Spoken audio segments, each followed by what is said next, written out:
ஒரு படைப்பாளி, எழுத்தாளர். அவர் இந்த உலகத்தால், அவருடைய எழுத்துலகத்தால், அவங்களுடைய சுற்றுவட்டம், குடும்பத்தால் அவர் அங்கீகரிக்கப்படலை. அவருக்கு ஒரு அங்கீகாரம் தேவைப்படுது. அதனால் எந்த அளவுக்கு அவர் எக்ஸ்ட்ரீமாக போகிறாரு அப்படின்னா, ஒரு 5 பேரை கொலை செஞ்சு, அதை நேர்த்தியாக செஞ்சு, இந்த உலகத்தை அவங்க பக்கம் ஈர்க்கணும்னு விரும்புகிறாரு. ஆரியன் என்னும் தமிழ் திரைப்படம் சமீபத்தில் வெளியாக இருக்குது. டைரக்டர் திரு Praveen K, producer and lead actor ஹீரோவாக விஷ்ணு விஷால் நடத்தியிருக்கிறாரு.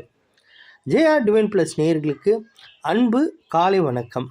நம்ம சேனலில் கதையின் கதாபாத்திரம் பகுதியில் இன்றைக்கி நம்ம பார்க்க போகிறது ஆரியன் எனும் தமிழ் திரைப்படம்.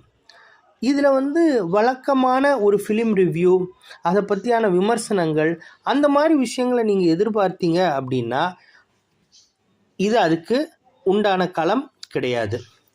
நம்ம ஏற்கனவே பல தடவை சொல்லியிருக்கிறேன், இந்த கதையில் கதாபாத்திரத்தில் இந்த படம் மூலமாக, இந்த ஸ்க்ரீன் ப்ளே மூலமாக, இதில் வர பாத்திரங்கள் மூலமாக, மற்ற வேறு ஏதாச்சும் ஒரு எழுத்தோ சம்பவமோ மற்ற எந்த விஷயமோ அதிலேருந்து நம்ம என்ன கற்றுக்கிட்டோம் அப்படின்றது தான் நம்மளுடைய நோக்கம். இப்போ இந்த படத்துக்கு வருவோம். ஏற்கனவே இந்த ஆரியன்ற படம் 1988, 2006 மற்றும் இப்போது இதே பேரில் வெளிவந்திருக்கு. அதனால் நீங்கள் குழம்பிக்க வேண்டாம். இப்போயும் தமிழ், தெலுங்கு, மலையாளம், ஹிந்தின்ற பல்வேறு மொழிகளில் வெளியிட்டிருக்கிறாங்க. ஸோ கட்டாயமாக அது இந்த இந்திய அளவில் ஒரு ஈர்ப்பை கொடுக்கும்னு நம்ம நம்புகிறோம். இப்போ கதைக்களத்துக்குள்ளே போவோம். இதில் இவர் ஒரு கிரியேட்டராக இருக்கார். இந்த கிரியேட்டர் ஏன் இவ்வளோ எக்ஸ்ட்ரீம் போகணும் அப்படின்றதுக்கு பல விஷயங்களில் சொல்லலாம். நம்ம ஒரு கிரியேட்டர்னால் என்னன்றதை நம்ம பார்த்துருவோம், யாருன்றதை பார்த்துருவோம். ஒரு கிரியேட்டர் இருக்கார், அதை எந்த அளவுக்கு அவருக்கு புரிய வைக்க முடியும், கடந்த காலத்தில் என்ன நடந்தது, இனிமேல் என்ன நடக்க போகுது அப்படின்றத இப்போ நிகழ்காலத்தில் யாரும் கவனிக்கப்படாத விஷயங்களை வாசகர்களோ அல்லது ஒரு படத்தை எடுக்கிறாங்க அல்லது ஒரு பொருளை உருவாக்குறாங்க, ஒரு புது கண்டுபிடிக்க பண்ணுறாங்க அப்படின்னா அவங்க ஒரு சுவாரஸ்யப்படுத்தணும், அவங்க அதை விரும்பினா மாத்திரம்தான் தொடர்ந்து அதுக்குண்டான நாட்டம் அவங்களுக்கு வரும். இந்த இதில் இவர் ரைட்டராக இருக்கார். ஸோ ரைட்டர்னால் என்ன அப்படின்னா, இப்போ ஒரு புஸ்தகத்தையோ ஒரு தொடர் எழுதுகிறாங்க, ஒரு சிறுகதை எழுதுகிறாங்க, நாவல் எழுதுகிறாங்கன்னா அதை வாசகர்கள் விடாமல் படிக்கணும், மேலும் மேலும் படிச்சுட்டே இருக்கணும், மற்றவங்களுக்கு அதை பரிந்துரை பண்ணணும். அப்போ தான் அவர் நிலையாக இருக்க முடியும். ஸோ அந்த வகையில் இவரால் பண்ண முடியல. ஸோ இந்த படத்தில் என்ன காட்டப்படுது அப்படின்னா, அல்லது ஒரு கிரியேட்டர் எந்த அளவுக்கு ஒரு உயரத்துக்கு போகிறாருன்னா, மற்றவங்களால் யூகிக்க முடியாத அளவுக்கு இவர் ஒரு படைப்பை யோசிக்கிறாரு, எழுதுகிறாரு. அது அந்த நிகழ்காலத்தில் உள்ள மக்களுக்கு புரியாததுனால இவர் பாப்புலர் ஆகலை. ஓகே.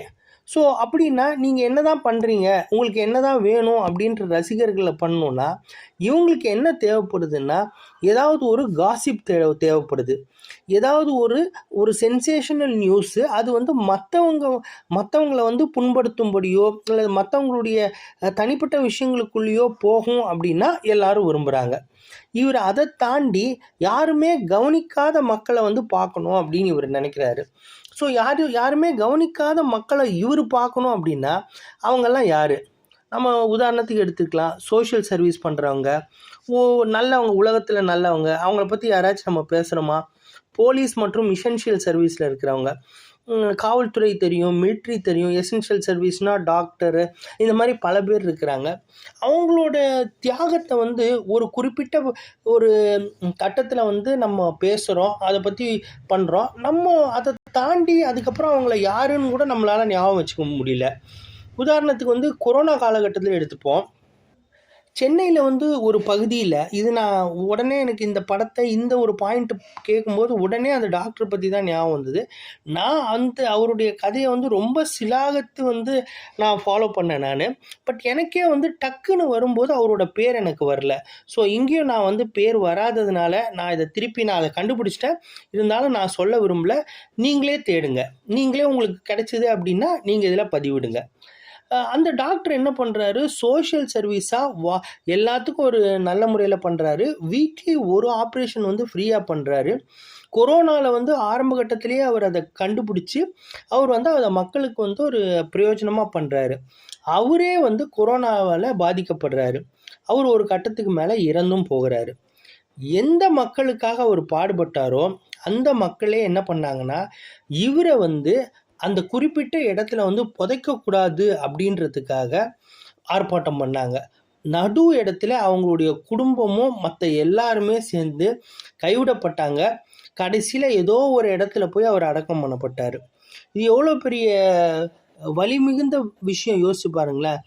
வாழ்க்கை ஃபுல்லாக உயிரோடு இருக்கிற வரைக்கும் அவர் மக்களுக்காக எந்த மக்களுக்காக சேவை பண்ணாங்களோ அவங்களே வந்து ஒரு புரிதல் இல்லாததுனால அவர் இறந்த போய் அந்த மக்களை காப்பாற்றுறதுக்காக இறந்தார்.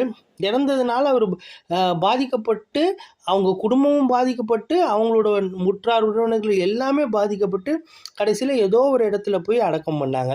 இது எவ்வளோ பெரிய வலி மிகுந்ததுன்னு சொல்லிட்டு சம்மந்தப்பட்டவங்களுக்கு தான் தெரியும். எனக்கு கட்டாயமாக புரிஞ்சுது. இதை எப்படி இந்த ரைட்டரோ கிரியேட்டரோ அப்சர்வ் பண்ணுறாரு அப்படின்னு யோசிக்கலாம். ஒரு ஒரு கிரியேட்டர் அப்படின்னா, ஒரு ரைட்டர் அப்படின்னா 2-3 தியரி இருக்குது. 60 மினிட்ஸ் ஆஃப் சைலன்ஸ்னு ஒரு தியரி இருக்குது.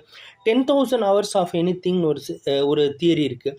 இதெல்லாம் எப்படின்னா, நம்ம வந்து யூனிவர்ஸோட கலெக்ட் பண்ணோம் அப்படின்னா நம்மளுடைய கடந்த காலம், நிகழ்காலம், அப்புறம் எதிர்காலம், டைம் ட்ராவலிங்னு சொல்கிறோம் இல்லைங்களா, அதெல்லாம் எப்படி சாத்தியப்படும் அப்படின்னா இந்த மாதிரியான யூனிவர்ஸோட கனெக்ட் பண்ணும்போது மாத்திரம்தான் சாத்தியப்படும்.